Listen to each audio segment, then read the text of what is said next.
In this video, we're going to take a look at Callifolio Marron. Let's jump straight to the end with my opinion. Originally, the swatch made me think of maroon, the color. Specifically, the color of the Eatontown Speed Team, where I used to skate when I was a child, and that had me a little bit more excited about it. It's not maroon, but the writing shows me more of a brown, so that's where I'm going to wind up classifying this. There is not much with this ink in terms of tone variation by pen, which is good because it's predictable then. Boring is a good thing. I think it's been a long time since I've said that. There's a lot of shading with this ink, which is also a good thing. Something about this as a tone, though, just misses the mark for me. I want to like it more, and I just can't. While I'm thankful to have tried it, I'm also thankful that I finished it and that the sample is now complete.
I like to change things up by using a different pen each day. Today that pen is a Conklin word gauge with a fine nib.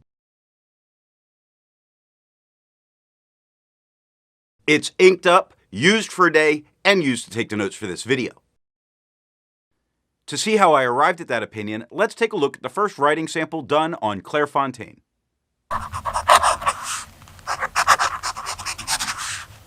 Looking at the fine nib, we get no feather, we get no spread, we do get an abundance of shading, quite a bit of shading, really.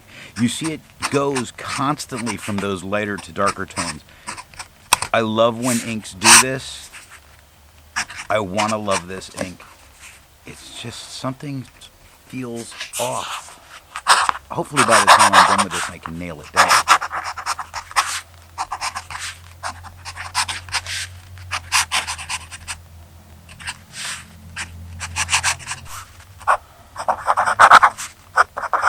Looking at the zoom nib, it is about the same tone that we had with that fine. Now we get no feather, we get no spread. The shading is outstanding. It's really just as good as we had with the fine, but it is so much more pronounced with this zoom that looking at it really brings out all of the best qualities about this ink in its constant shifting back and forth from lighter to darker tones.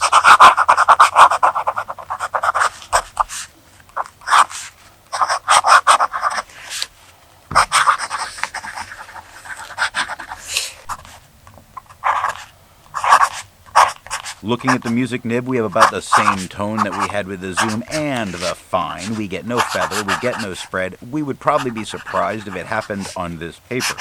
Do we get shading? Yes, we do. Just as good as we had with the zoom and with the fine. Just like with the zoom nib, the shading is very pronounced here in the music, which makes it look even better.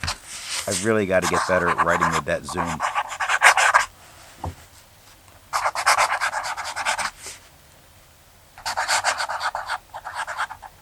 Looking at the back of the page, we see that we get no bleeding, no ghosting, only great performance. To To have a range of experience with this ink, all of the writing samples are done with a Sailor Pro Gear Slim Mini with a fine nib.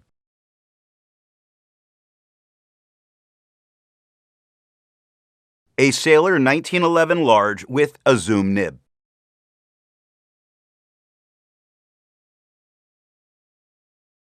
A Sailor 1911 Standard with a music nib.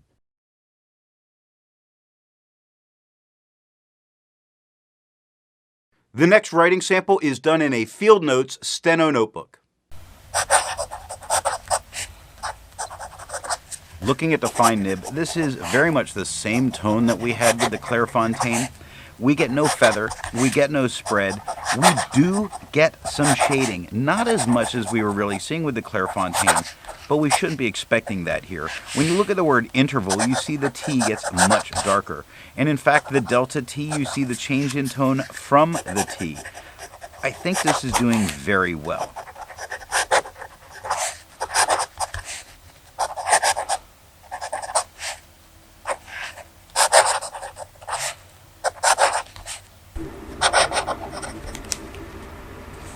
Looking at the zoom nib, my comment on this doing very well quickly gets undone, and we see there is a ton of feathering, tiny feathering all over it. Would it stop me from using this ink on this paper? No. With this nib, yes. It doesn't spread too bad. It's a zoom though, so there's a lot of room for interpretation for that. Does it shade? Yes, it does. When you see inside the formula, you see a ton of shading throughout all of the numbers and symbols, so it did very well.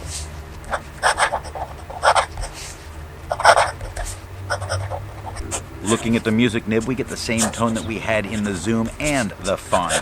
Do we get feather? Yes, just like we did with the zoom nib, which I would be surprised if we didn't. Does it spread? Not really. You know, I think it's doing pretty good. I think that makes me feel like it probably didn't have spread in the zoom, where I wasn't exactly sure there. Is it shading?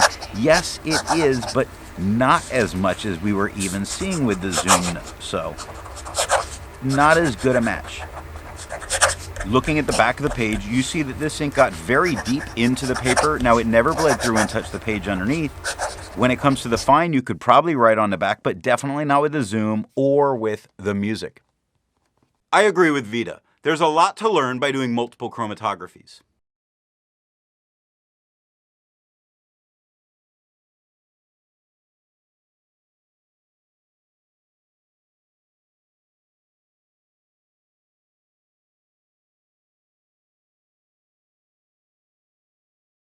The next writing sample is done in an AmPad Steno notebook.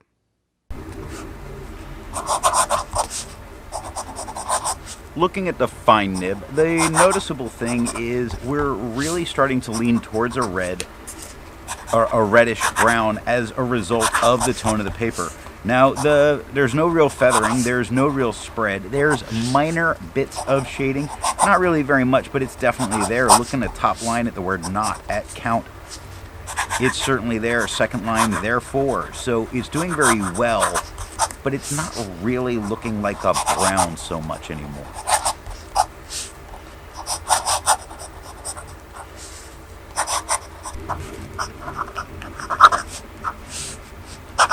Looking at the zoom nib, we get very much the same tone that we had with that fine, and it's amplifying what we see. Now, we get no feather, we get no spread. We do get the shading. I think the shading shows off even better here. It really shows how much of it was happening with the fine.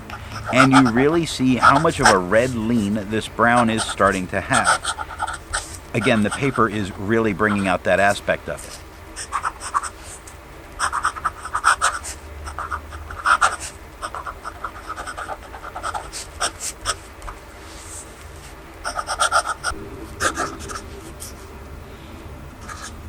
Looking at the music nib, it's like a repeat of the zoom. We get no real feather, we get no real spray. Yes, we do get shading. The shading is done very nicely, as if somebody's coming back and shading it the way I would like to see it be shaded, just not in the color that I would prefer. Much more red leaning, just like the zoom.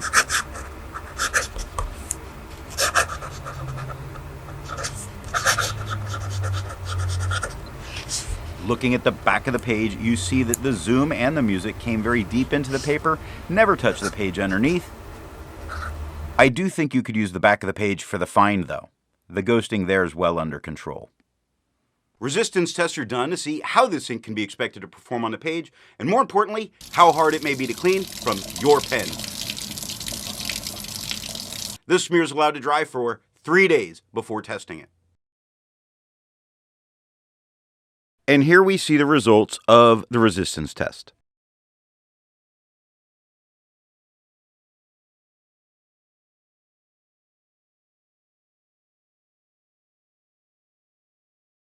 The next writing sample is done in a national Steno notebook. Looking at the fine nib, again, the tone of this paper is really affecting the tone of this ink. Really showing much more of that red lean here. Now, we get no feather, we get no spread, we do get some shading going on. You really look at similarity between Newton's, method. Every word has some nice shading, really adding accent to what is written. What kind of accent? I'm not sure. What country do you think that accent would be from?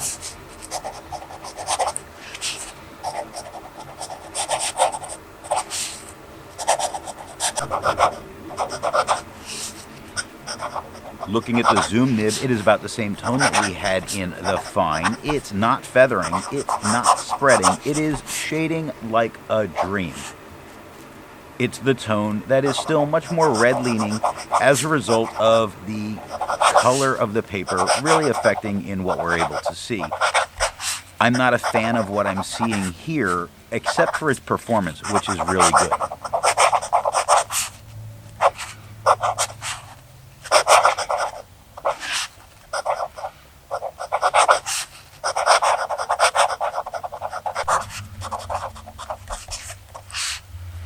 Looking at the music nib, we get the same tone, the same color, all of that we had in the zoom nib, which I wasn't a fan of. Let's talk about the good things. It doesn't feather, it doesn't spread, it shades amazingly. Every single word, and constantly, looks great. Needs to look more brown, less red.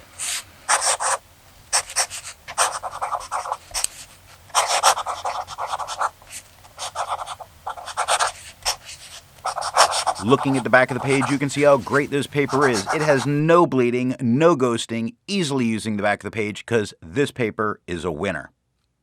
With over 1,000 inks reviewed, let's take a look at some color comparables. Here is Birmingham Pen Company's Honus Wagner Infield Brown. Here is Diamine Dark Brown or Dark Chocolate. Here is Monteverde Canyon Rust. Here is Pilot Mixable Sepia. The next writing sample is done in an Office Depot Steno notebook. Looking at the fine nib, we get that same reddish tone that we had with this last paper, but we're getting no feather. We're getting no spread, and we are getting shading. It's certainly doing a very nice job. I'm looking at these papers, and with this type of ink, really draws the fact of how horribly I chose some of these papers, but I didn't really have a lot of choice in the color of the paper, the tone of it. Or I may have chosen a little more variety there. My bad.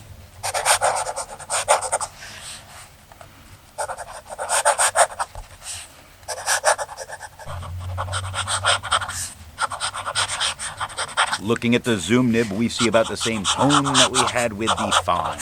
Does it feather? No. Does it spread? No. Does it shade? Absolutely yes. Does it do it well?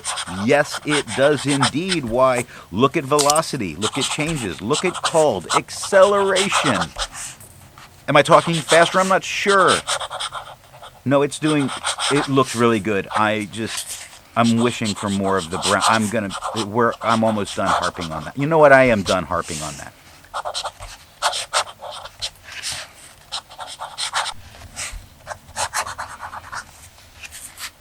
Looking at the music nib, it is more or less the same tones that we're getting with the zoom, more of the lighter tones than the darker tones. It doesn't feather, it doesn't spread, it does shade. I am a little disappointed that it is so much of the lighter tones and only a little bit of the darker tones. So it's not shading nearly as well, which I was very surprised to see happen here, but that is the result.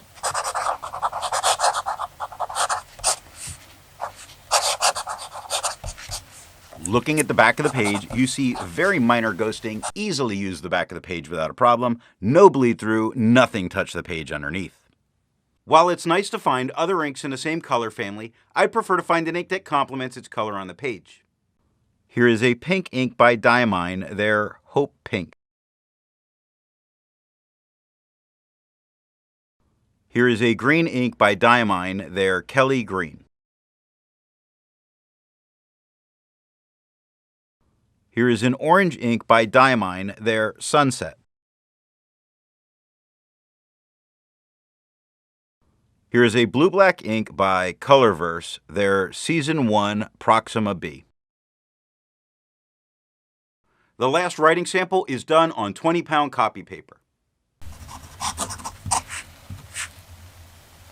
Looking at the fine nib, return to the brown tone, which I'm very happy with. It does feather ever so slightly and quite continuously, and there is a little bit of spread. Now with that, the feather and the spread that's going on are well in control and truly very manageable. I don't see having any kind of issue with it, so very happy myself with what I'm seeing. No shading.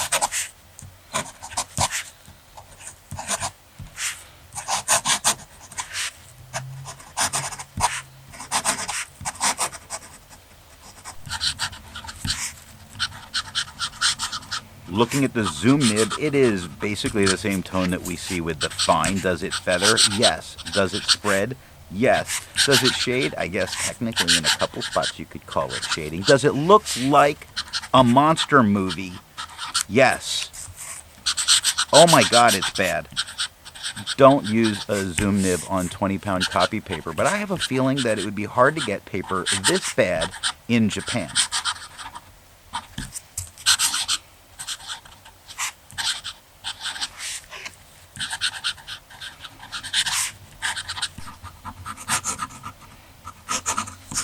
Looking at the music nib, strangely, this is on a majority a bit lighter than we're getting with the zoom. It feathers, it spreads, it doesn't really shade. I mean, if we tried real hard, we could probably find a couple spots. It looks bad, so bad.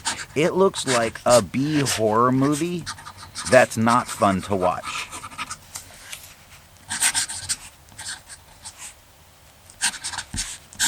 Looking at the page underneath, you see it never touched the page underneath, which is good. And looking at the back of the page, of course, it ghosts like a fiend. There is no using the back of this page. So what nib and pen do I think is going to give the best writing experience with this ink? This is such a consistent performer that there's no real option other than to call it the dealer's choice. I find that one of the things that matters the most with this ink is the tone of the paper.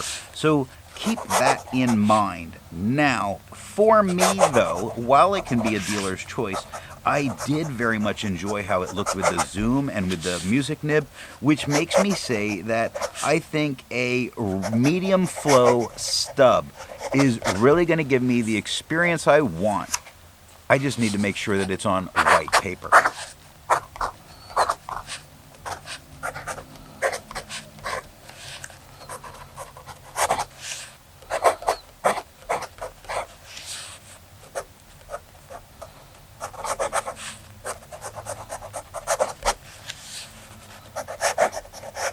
I hope you got something out of this video, and if you want to be able to follow me over on Instagram, I'm there as an ink guy. Thanks for watching.